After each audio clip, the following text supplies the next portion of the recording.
यह कहानी दो दोस्तों की है। तो बहुत साल पहले अवध नाम के नगर में दो पक्के दोस्त धर्म बुद्धि और पाप बुद्धि रहा करते थे। एक दिन पाप बुद्धि के मन में ख्याल आया कि क्यों न दूसरे नगर जाकर कुछ पैसा कमाया जाए।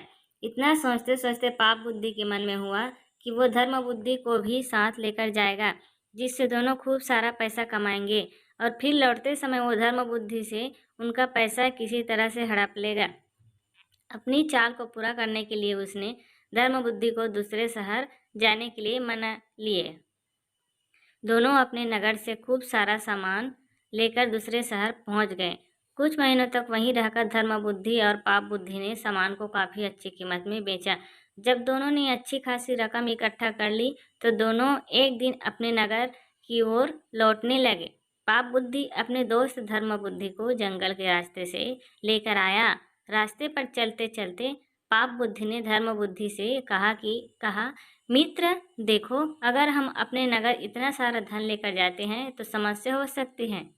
चोर इसे चुरा सकते हैं, लोग हमसे जलन का भाव रखने लगेंगे और कुछ उधार भी मांग लेंगे। ऐसे में बेहतर होगा कि हम आधा इस धन इसी जंगल में छिपा देते हैं। धर्म बुद्धि ने पाप बुद्धि की बातों पर यकीन करके धन को छुपाने के लिए हाँ कर दी। पाप बुद्धि ने गड्ढा खोदकर धन को जंगल में एक पेड़ के पास छिपा दिया।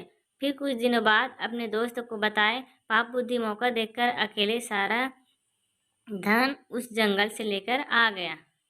समय बीतता गया और एक दिन धर्म बुद्धि को पैसे की जरूरत पड़ी तो धर्म बुद्धि सीधे अपने मित्र पाप बुद्धि के पास गया और कहने लगा, मुझे पैसों की जरूरत है, जंगल से पैसे निकाल कर ले आते हैं। पाप बुद्धि राजी हो गया और दोनों जंगल की ओर निकल गए। जैसे ही धर्म बुद्धि ने गड्ढा खोदा तो वह पैसा न देखकर चौंक गया। इतने में ही पाप बुद्धि ने शोर मचाना शुरू कर दिया और धर्म बुद्धि पर चोरी का आरोप लगाया। हो हल्ला होने के बाद पाप बुद्धि न्यायालय पहुंचा।